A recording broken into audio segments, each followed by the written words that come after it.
anak-anakku. Iya.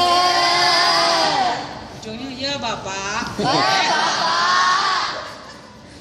Terus terang, saya merasa bahagia hadir di tengah-tengah kalian.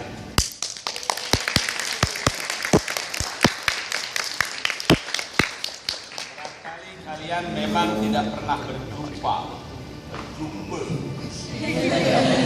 dengan Allah Yarham Profesor Dr. Hamka. Tidak pernah. Profesor Dr. Hamka itu anak kandungnya 10. Saya nomor 9. Tapi anak ke-11-nya banyak sekali.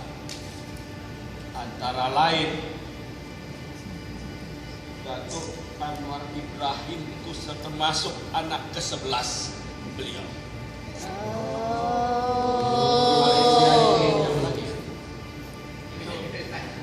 Itu Idris itu termasuk anak ke-11-nya Buya Hamka. Anak Gombak dia. Dia dulu itu bekerja di Malaysian Airlines. Bukan yang tenggelam. Iya.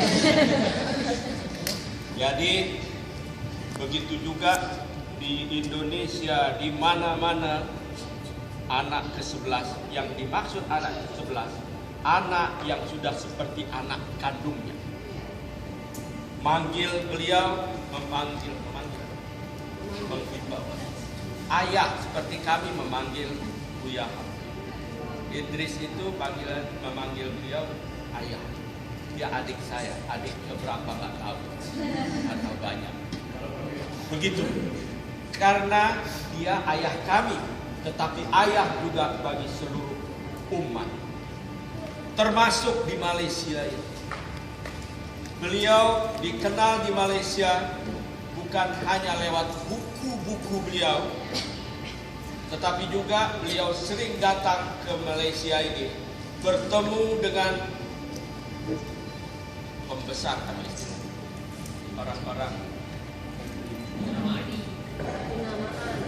orang-orang yang berkedudukan IP-nya negeri ini. Buya Hamka pernah dizalimi oleh penguasa di zaman ketika Indonesia diperintah oleh seorang presiden bernama Soekarno. Ketika itu buku-buku beliau memang banyak di Malaysia diterbitkan, itu selalu dibayar dengan royaltinya.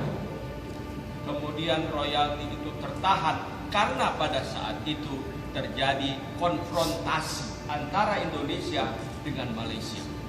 Di Indonesia diramaikan istilah ganyang Malaysia. Mungkin kalian tahu sejarah. Waktu itu saya masih sekolah primary school, masih SD. Itu ramai ganyang Malaysia. Padahal orang-orang di Malaysia adalah saudara-saudara kita semua. Saudara-saudara. Yang menarik, dia dipenjara oleh penguasa di Indonesia. Masuk penjara. Dituduh melakukan rencana. Bahasa Melayu rancangan. Dia dituduh, difitnah melakukan rencana untuk membunuh Presiden Soekarno.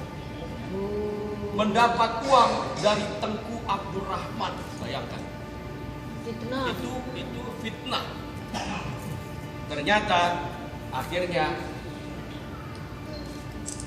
tergulinglah apa itu. Berlaku perpindahan kekuasaan dari Orde Lama, istilah kami di Indonesia, dengan kepada Orde Baru. Kemudian karena sudah hubungan antara Malaysia dengan Indonesia kembali satu lagi, dan beliau sudah makin dicintai oleh rakyat di Malaysia ini. Begitu saya sering diajak kemari, tapi kalian waktu itu belum akhir barang. Tahun 80-an kalian sudah lahir? Baru umur 10 tahun. Wah, kita nggak ketemu. Tahun 70-an bahkan. Beliau meninggal tahun 80. 10 tahun kan? Ya. Nah, begitulah perkenalan bangsa Malaysia kepada Allah Yarham Buya Hamka. Dia selalu muncul kalau dia datang ke Malaysia. Dia bukan hanya urusan memberikan sarahan agama, tetapi juga beliau itu di Dijemput. RTM itu dibuat rekaman, istilahnya rekaman. Ya betul. Rekaman untuk muncul beberapa kali. Dia di Indonesia, dia rekamannya muncul di ATM. Nah, begitu. Jadi lekat sekali di hati orang tua kalian. Mungkin kalian belum. Iya betul. Tua saya. Begitu berlalu, dia meninggal. Saya waktu itu sempat waktu menjadi wartawan, saya sempat datang ke Malaysia. Saya bertemu dengan Mahathir Mohamad. Ketika itu kami rombongan, saya diperkenalkan bahwa saya sebagai anak Buya Hamka. Lalu dia katakan, ketika beliau meninggal, kami rakyat di sini menangis. Itu yang diucapkan oleh Mahathir Mohamad. Begitulah hubungan antara Buya Hamka dengan Malaysia. Sampai-sampai saya ingat sekali kalau kami jalan, saya sering juga pernah datang ke sini bersama beliau. Itu kalau dia turun dari mobil itu orang-orang Cina, Buya Hamka masih mengenal. Jadi begitu, bukan hanya Muslim yang mengenal dia, orang-orang Cina pun lihat tangannya dia Buya Hamka karena dia melihat dia dari Muslim. Begitu mereka mencintai Buya Hamka. Buku-bukunya dibaca. Bahkan ada teman saya, dia hafal, teman saya dari Malaysia, dia hafal surat menyurat antara siapa? Zainab dan Hamid. Dia hafal. Dia bilang, saya waktu pacaran katanya, saya tulis surat seperti yang ditulis oleh Hamid kepada Zainab. Ternyata pacar saya tahu, dia bilang, ini kan tulisannya Buya. Begitu. Luar biasa. Kemudian berlalu terus, sudah lalu masa, tiba-tiba kalau istilah orang Jakarta bilang seperti durian runtuh gitu ya. Ada peristiwa sesuatu berita, saya ditelepon oleh seorang sahabat dari Kak Roy ini. Dia menelpon, dia bilang, nama saya Yani. Saya diutus untuk menyampaikan izin, meminta izin kepada ahli waris Allah Yarham Buya Hamka, karena teman saya namanya Kak Roy dan teman-temannya di Kuala Lumpur ingin mementaskan drama di bawah lindungan Ka'bah.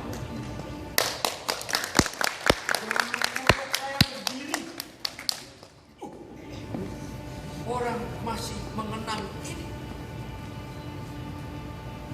Dia katakan karena anak-anak muda pun membaca cerita-cerita yang dikarang oleh Allah Yarham Buya Hamka.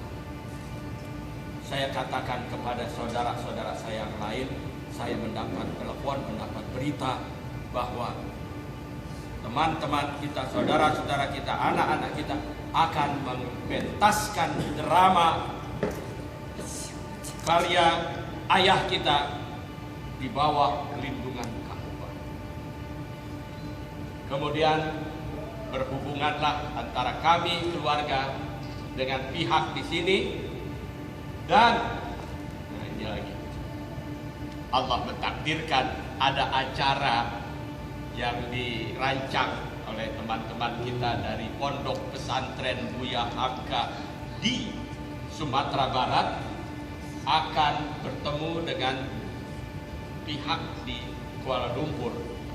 Lalu saya katakan, saya siap, karena ada apa? Bulan depan ada urusan penting, yaitu menyaksikan pertunjukan kalian. Maka dari itu, saya berangkat, saya telepon Kak Roy. Yang itu jangan diceritain dia, Pak. Maaf, ya, oke, ada rahasia. Nah, kemudian saya Tidak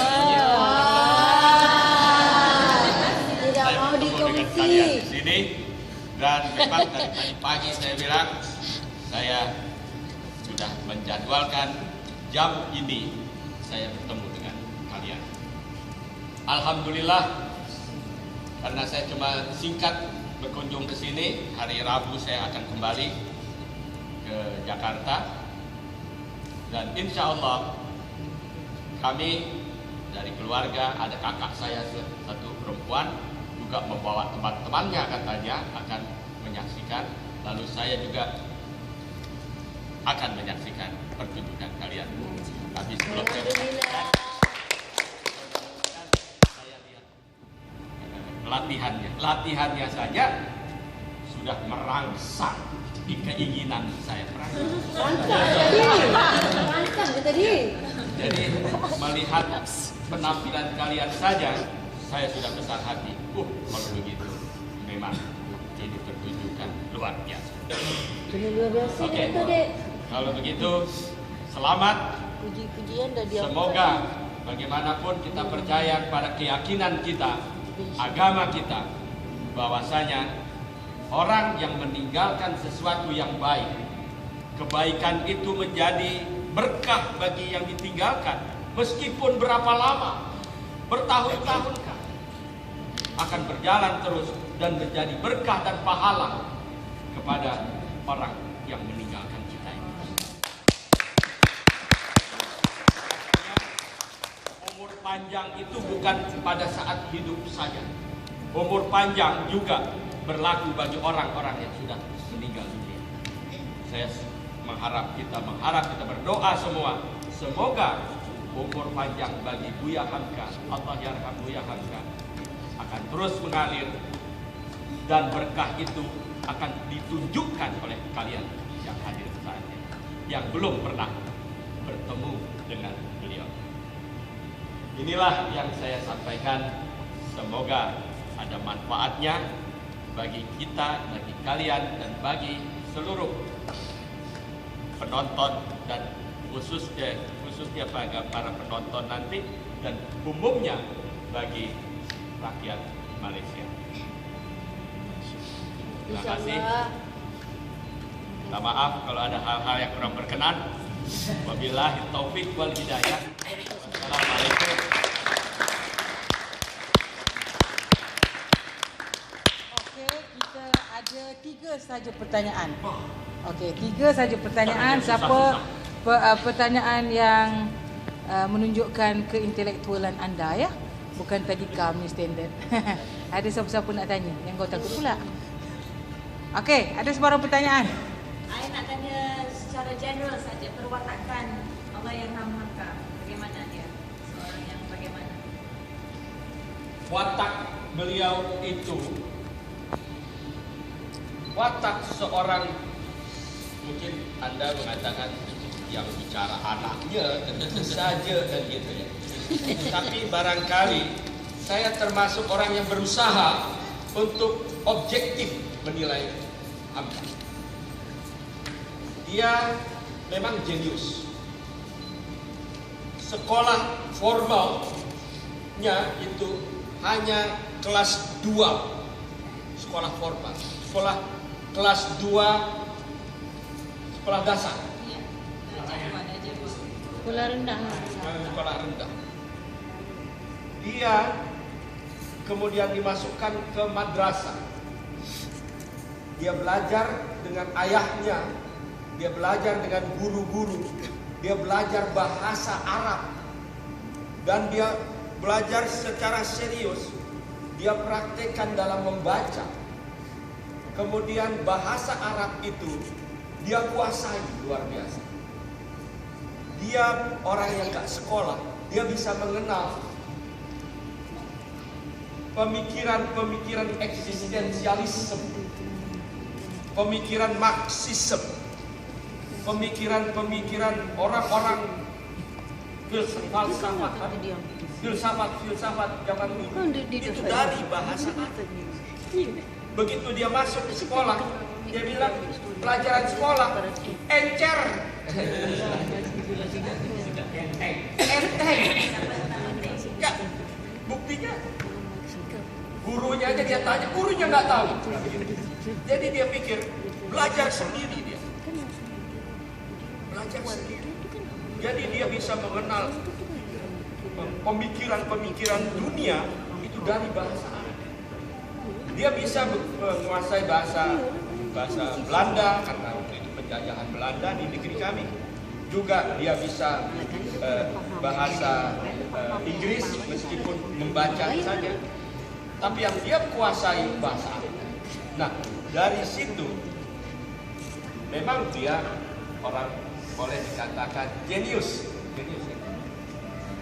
Bahasa Arabnya alimun abqari. Alimun abqari, seorang alim yang jenius. Nah, saudara, adik-adik, anak-anakku sekalian, sifat seperti ini memang bagi dia bukan untuk kesombongan. Dia orang bergaul sama siapa saja.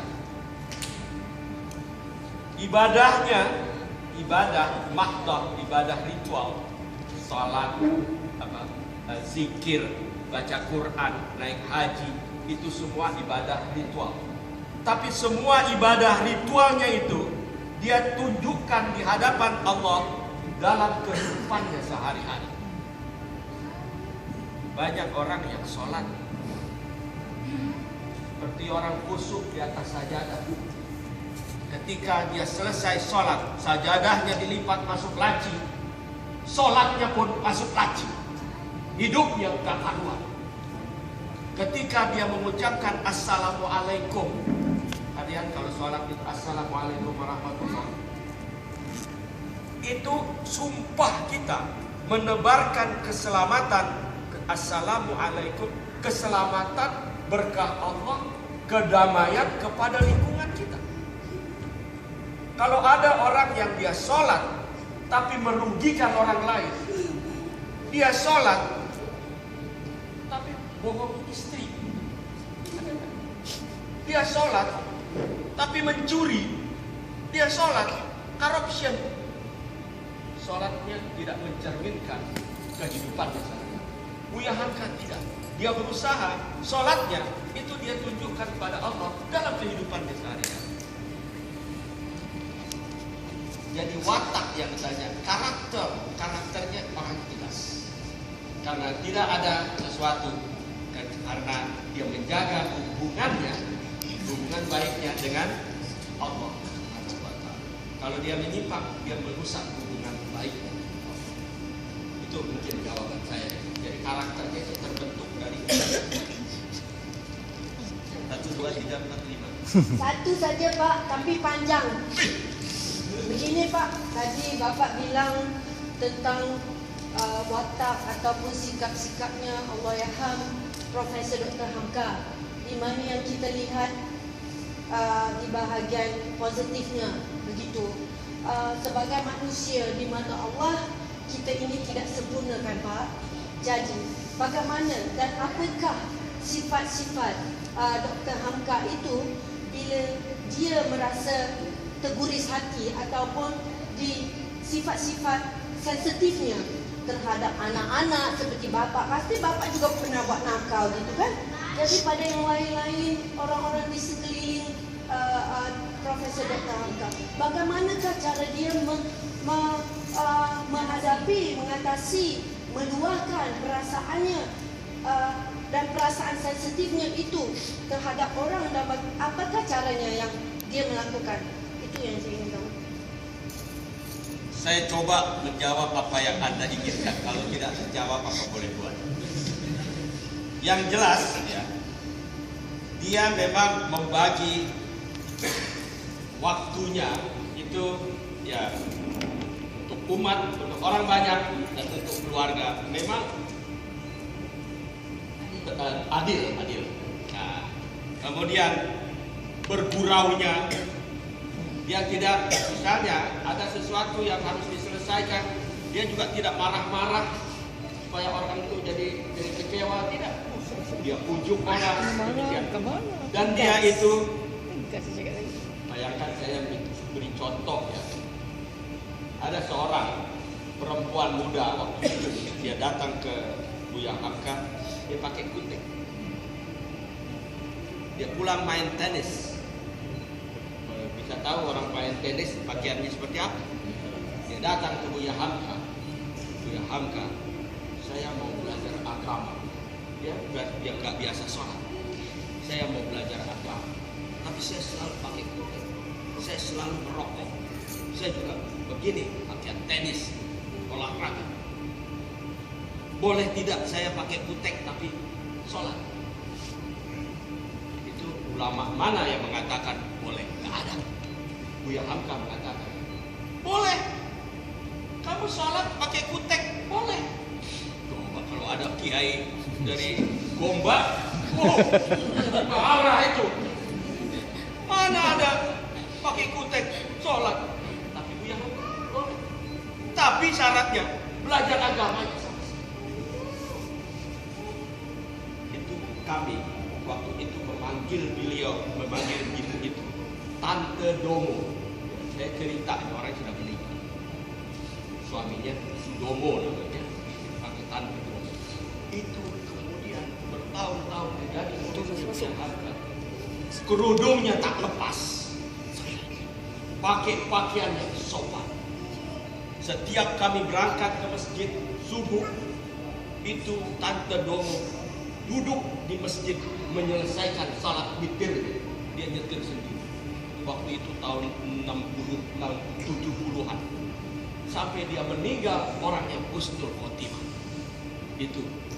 Begitu cara dia menyelesaikan hal-hal, tidak terlalu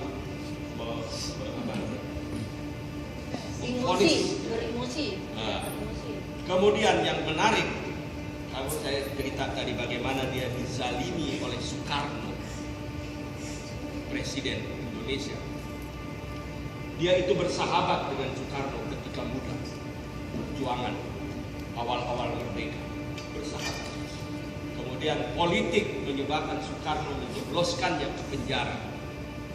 Begitu Soekarno tumbang, dia sudah dibebaskan dari penjara. Beberapa tahun kemudian Soekarno meninggal. Soekarno meninggal, dia sholatkan, dia memimpin imam, menjadi imam, mensolatkan orang yang menzalimi. Orang bertanya, Buya Hamka, Anda memaafkan, Anda mensolatkan orang yang menzalimi Anda. Buya Hamka, dia itu sahabat saya. Gitu. Dia maafkan, padahal dia sudah. Begitulah karakter, salah satu karakter. Mungkin terjawab atau tidak, saya tidak tahu. Jadi inilah saya mengharapkan, saya bersyukur kehadiran Allah Subhanahu wa taala, kalian yang tidak pernah bertemu dengan Allah Yarham Buya Hamka. Saya mewakili keluarga besar Allah Yarham Buya Hamka di Jakarta menyampaikan salam pada kalian. Semoga berkah dari kehadiran Buya Hamka di dalam imajinasi kita mendatangkan berkah pula bagi kita sekalian.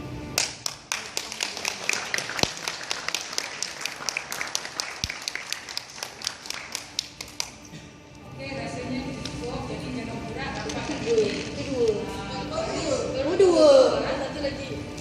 Bapak masih bisa lagi, Pak. Bisa, ada yang 4. Udahlah, tak apa. Ya, Bapak akan datang lagi ya. Bapak akan datang lagi. Ya, nanti kita ketemu. Iya, kita lagi.